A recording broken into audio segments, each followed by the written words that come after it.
Sirach 39:1. But he that giveth his mind to the law of the Most High, and is occupied in the meditation thereof, will seek out the wisdom of all the ancient, and be occupied in prophecies. He will keep the sayings of the renowned men, and where subtle parables are, he will be there also.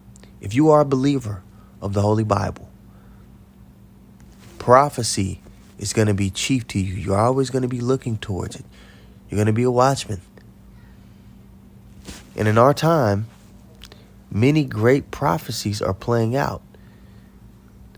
But you can tell what's a lie and what's the truth by whether or not it lines up with how the scriptures say things will play out. One of the things we're going to observe today is if the people in the Holy Land fit the description of what will be going on in the earth when they return to the Holy Land. It's going to be a quick and brief lesson. Abaratazah, it's edifying. Hey, Shalom, this is your brother Yonathan. First and foremost, I want to give all praises to the Most High, Yahweh, Bahashem, Yahushai, Bahashem, Rakah HaKodash. I want to give double honor to the apostles and the elders of Great Millstone. I want to say Shalom to all the brothers and, of course, the few sisters who are pursuing this truth in sincerity. May the blessing of election be upon your house. Let's check this prophecy out real quick. When we go to Micah, all right, the 4th chapter, it makes this statement. What? It says, but in the last days, all right, meaning before the kingdom of heaven is established. And the last days started with the crucifixion of Yahushua. But right now, in our time, we're in the last days of the last days due to the fact that the final prophecies are unraveling as we speak. The mark of the beast, all right, the currency being made digital and it being made a mandate that you needed to function within society. Okay, so as the countries are weaning off the dollar, they're coming up with alternatives. And it's not by coincidence that they all appear to be digital. Okay. Also, World War III, Salakia, brewing in the valley of Yehoshaphat. All right. The major players that are mentioned in the scriptures are all involved. Okay. And the least of the flock is drawing all the nations into that conflict. All right. The chief tribe of Amalek within the nation of Edom. But here in Micah, the 4th chapter, in the 1st verse, it says, but in the last days, it shall come to pass that the mountain representing a government, right? The mountain of the house of the Lord, the government of the kingdom of heaven, which the administrators are going to be the 144,000, 12,000 men from each tribe, shall be established in the top of the mountains. Okay, meaning this is going to, the mountain of the house of the Lord is going to be the world power in the earth. Shall be established in the top of the mountains, and it shall be exalted above the hills, smaller governments, and people shall flow unto it. All right. I mean, the nations are going to come up, and it's going to make that statement here as we read on. Nations are going to have to come to the nation of Israel for policy, to learn how things are going to be conducted. The law is going to go forth from Jerusalem, the people before the place. Micah 4:2, and many nations shall come and say, come and let us go up to the mountain of the Lord, and to the house of the God of Jacob, and he will teach us of his ways, and we will walk in his paths. For the law shall go forth of Zion, and the word of the Lord from Jerusalem.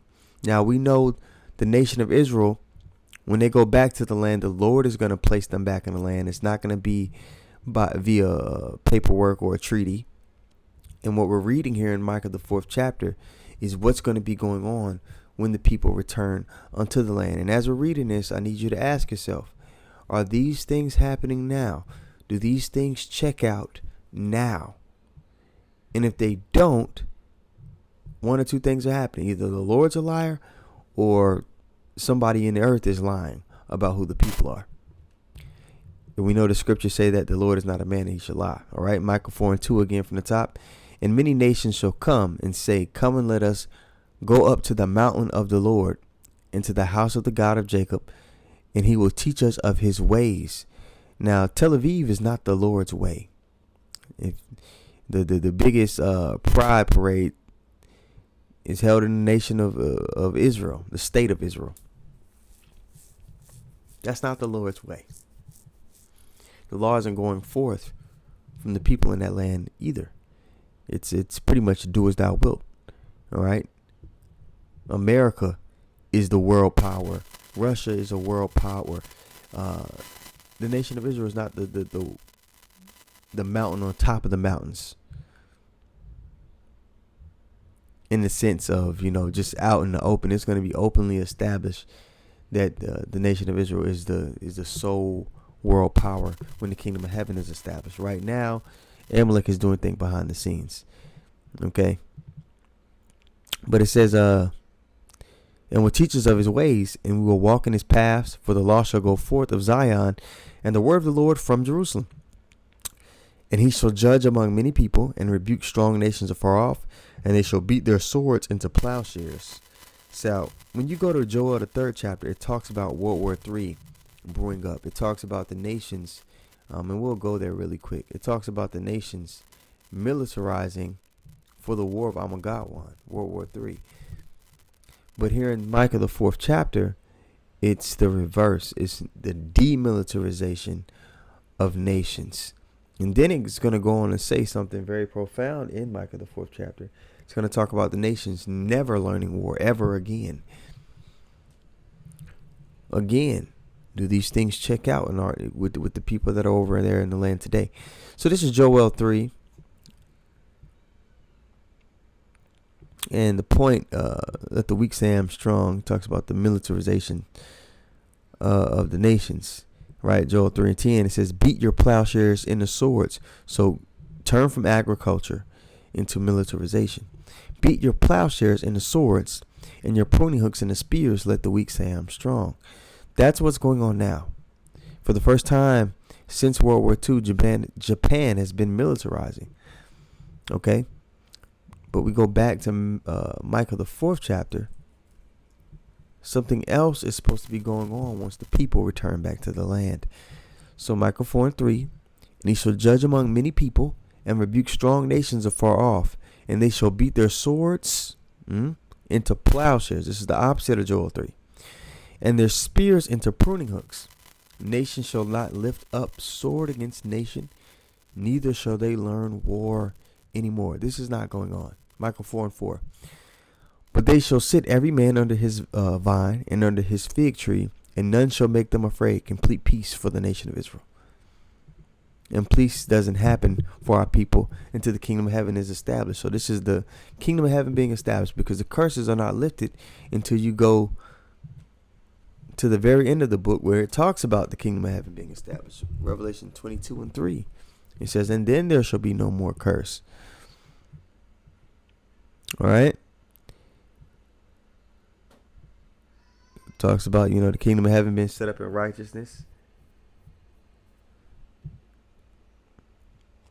And there shall be no more curse, but the throne of God and the Lamb shall be in it, and his servants shall serve him. Okay, that's when the curses are lifted upon the establishment of the kingdom of heaven.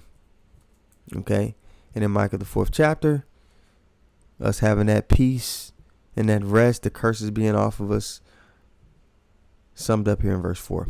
But they shall sit every man under his vine and under his fig tree, and none shall make them afraid.